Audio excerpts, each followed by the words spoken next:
All right, welcome back. So something I just actually learned with VMware is for some reason it'll allow you to ping. If you create your own network, like an internal host network, it'll actually allow you to ping. So you're actually able to get to the machine without pivoting. This class is learning about pivoting, things like that.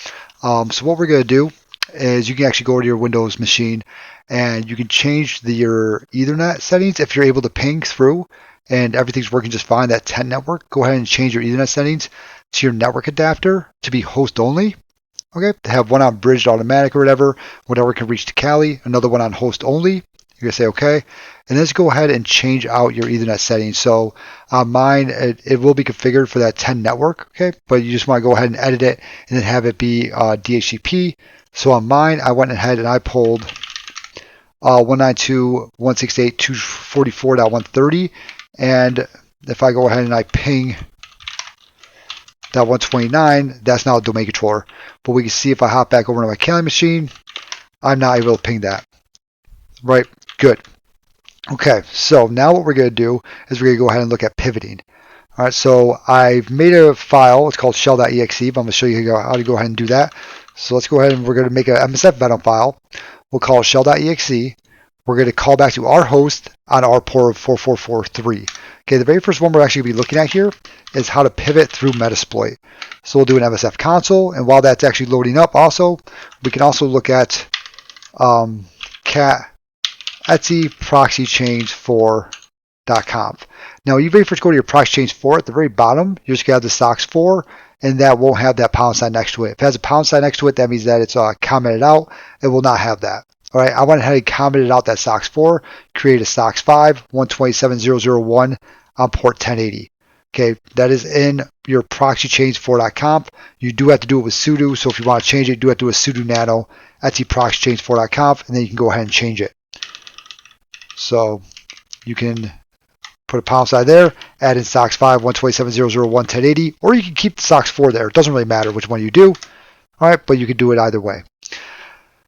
We have now created the shell.exe file. Let's go ahead and use exploit multi-handler. We'll set our L host to that 192, set our L port to 4443, and then we'll go ahead and we will set our payload to our payload that we have up here, and we'll go ahead and we'll do a run. Okay, so now that's now waiting for something, right? Like I said, I already transferred it over to this machine over here, so if I do a dir with that shell.exe like right there, so we do a / shell.exe, or excuse me, just shell.exe. Oh my god. And of course that was found. Okay, so we got to go ahead and turn off antivirus because this is not a class on bypassing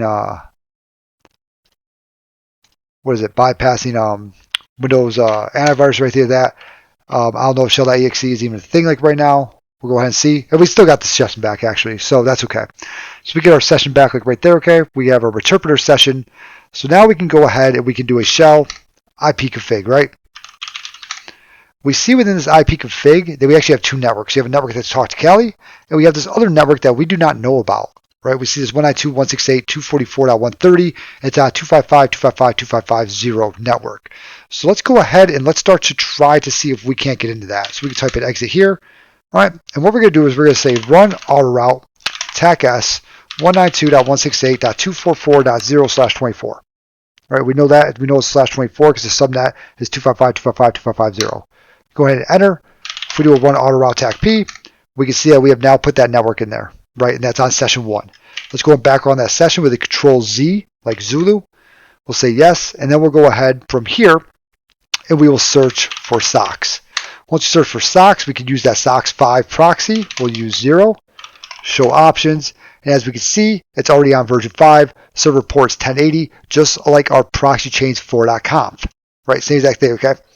So we'll go ahead and we'll type in run there, and we are now have a proxy open. So now from here, we can do a proxy change, TAC-Q, mmap 445 for, I always like to try the machine that I know exists. So we'll just go ahead and we'll scroll up, we'll grab this guy right here. We'll put that in, and we'll see if we proxy our traffic through. All right, it seems like it didn't like to be pinged, so let's try TAC-PN for no ping there. We'll see if that works. And it does say filtered. I don't know if 445 is actually open or not on this machine. So let's go ahead and let's try 129 because we know that that's open on 129. And we still see filtered. For some reason, it doesn't seem to be using the proxy chains. We do have that is started up and everything like that. You know what? I know why. Let's go ahead and go back into our sessions. Sessions 1, right? And we're going to do a run auto route. I think we just have to do that. Nope. It's already running, isn't it? Yeah, session 1, like right there. Control Z, yes. Show options. We don't need a username or password. When version is 5, name, username, or password. We don't need one. We're running stock proxy on that server port 1080, version 5, like right there, accepted 4A and 5, and it's already on 1080. And we already have it up here, 127.0.0.1 on 1080. So we should be able to technically get through there and run everything, right? Let's go ahead and search for port scanner, I believe it's called. We'll use 0. Let's go ahead and see if we can get it. Set our host to here. And we'll run it. All right, and it's saying that I can't get to it, huh?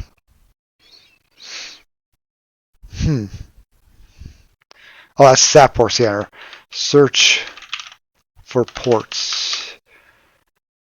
Outbound ports, CCPO ports. I know there's a way to be able to get a port scanner. Search for scan. Maybe it's just port scan. There we go. So we can just use an ACK or a TCP. So we can say use 5. Show options. Set our host as that, like right there. We'll run that. I'll say that finished up really, really quickly. So we can try that like right there, see if it actually goes through and utilize the proxy change. But we should be using proxy change like right now, and that should be working for us on that port 129, like right there. I feel like this has to do something with the great. Oh, well, it actually found that 53 was open, so it is working. We are getting to it. It found that port 80 was open. Now, why it's not actually proxy change back to us, that's the next question. Why proxy change isn't working back to us, that's the next part of it. Let's go ahead and do an IP route link real quick. We should be able to throw all that through proxy change. It might just be because this machine, no?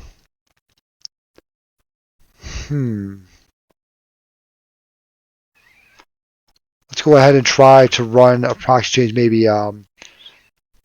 Let's go ahead and look it up like real quick. How about that?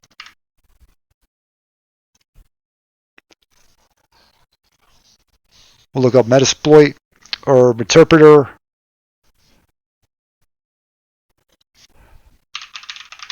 Interpreter. Oh, I actually already have it up and running.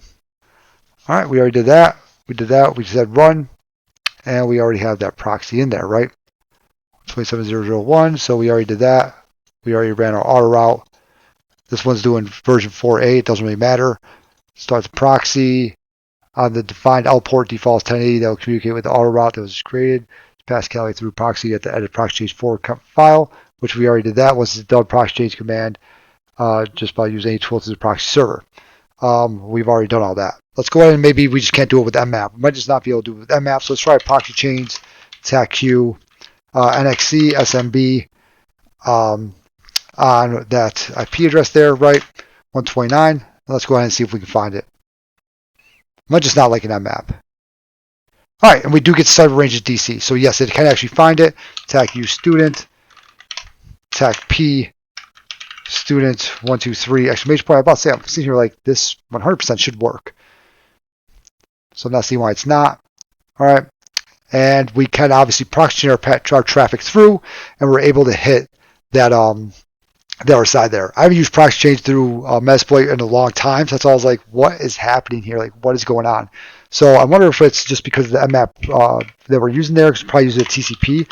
Maybe we try like a SYN scan, like a stealth scan or whatever, or something like that. That's obviously not going to work because that's an actual Windows machine. So it's not going to want to be pinged. And it's still not able to get through like that, even though we do a do not ping with stealth scan. It might just be just that mmap going through and everything, but we can obviously see that this does work, right? We can go ahead and try RDP on here. So we are seeing that, yes, we can proxy chain our traffic through, and we're now going through the Windows machine into that domain controller, right? And what we're going to do now is we're going to look at it a little bit faster of a way, okay?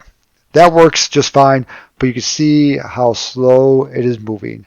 It moves very, very slow. You may not get the correct information as we just saw before, right? And things like that, right? So we did see that we do have some ports down here, but we see how slow this is moving. So let's go ahead and exit out of here. We'll do an exit attack Y.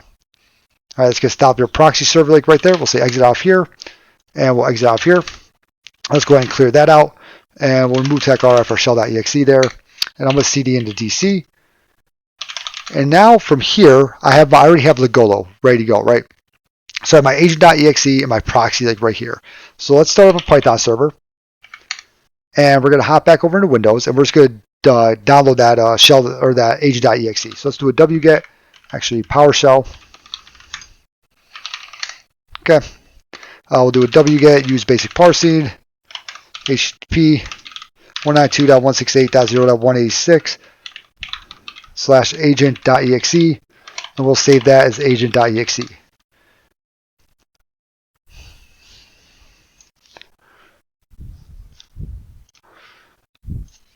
When that's downloading, we can go ahead and start up Ligolo with a period / proxy self cert, okay, saying that we're going to have our own cert, right? We'll have that up and running. And let's also get our tunnel up and running too. The sudo IP add. I got to go ahead and look at the notes like real quick. I usually just copy this part down. Yep, sudo IP tuntap. There we go. Okay, we'll do Kali there. All right, so now we've made a tunnel called Ligolo that the user Kali can get to. That's what we just did like right there. What we're going to do now is we're going to go ahead and we're going to bring that tunnel up. And if I do an ifconfig now, we can see that I now have that Ligolo tunnel up and ready to go. All right. So we got that shell.exe, or excuse me, agent.exe should be over there by now. So let's go ahead and do a period / agent.exe tag connect, right? We want to connect to something, correct? I believe it's tag connect if I remember correctly here. And then it's going to be 192.168.0.186. And then we're going to put in the default port, 11601, which is the default port. Then we're going to say we have to ignore the cert. Because remember we did that self-cert. So now we have to ignore the cert. Ignore cert. And now we can see that connection's been established. If we hop back over into our Kali machine over here, we see that session. Ooh, it does not like it. Actually, it didn't like that like right there. It does say that the connection has been established though. 192.168.0.186, 11601, ignore cert. All right, I may have gone a little bit too quickly over here. Let's go ahead and delete. There we go. It took a minute, huh? All right, so now we can do session, enter, start. And once we do that, we have now started that session. If I do an ifconfig, we can see that IP address, that 192.168.244.130/24 is in here, and then the IP address that connects back to us. Right? When I did that session, I can, if I had multiple sessions, let's say, I would just hit 1, 2, 3, 4. I could just type in the number, or I could just use my arrow keys also. Okay, but I'm just gonna type in 1, and then when I typed in start, it started that session. Right. So now that we started that session, what we could do, we started that tunnel, as you can see. Now what we could do is we have to do a sudo IP route add. Okay, and we have to add in the route for the other network here. So we have this route like right here. So we're going to say 192.168.244.0/24, and then dev Ligolo, right? That's going to be going out of Ligolo. So now if I do an IP route, we can see that 192.168.244.0/24 is going out of Ligolo, which means now proxy chains doesn't work anymore. So we can go ahead and try that proxy chains again, or proxy chains TACQ NXC SMB on 192.168.244. What was it? 1.8. I'll say 182. That wasn't it. We'll try it on 129 just to show it. Okay, because there's no more proxy chains. We don't have a proxy up and running anymore. But now what we can do is this NXC SMB, this guy like right here, and we can see that we can reach it, right? Because we've now created a tunnel to it. So this is much faster. TACQ student, TACP student 123 exclamation point. All right, we can always see how much faster this is going, right? We can send commands to it. Right, we can go ahead and try that RDP now. Right. Let's see if it actually gets through to it. I don't know if it knows that 3389 is up and running. But we'll give it a quick try, see if it actually gets to it or not. But we can start to enumerate this machine and utilize different tools to be able to reach the domain controller that's on an internal network by proxying through the Windows machine that we were able to get into and putting on either our proxy sort of our proxy chains there with Metasploit, with that shell.exe, or this agent.exe like right here that allows us to create that tunnel. Right? We should actually be able to, if it does work, we should actually be able to get to it. We can go ahead and do a 192.168.244.129. We can go ahead and try it. Still, I thought that remote desktop was up and running on this guy. It might not be. But we should be able to WinRM in if not. But we could try NXC WinRM.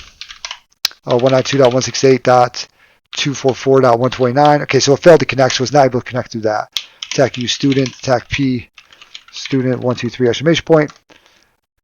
And we can WinRM him, so we can now do an evil WinRM. Attack I. We could go into this guy.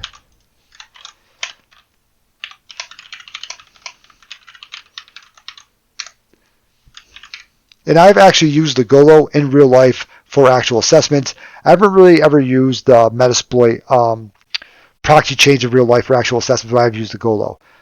There's also many other ways to do this, right? We can use SSH. Okay, I actually use SSH every day. At a penetration testing job, we had to send all of our traffic through one IP address, so we actually do a dynamic SSH proxy through there. Okay.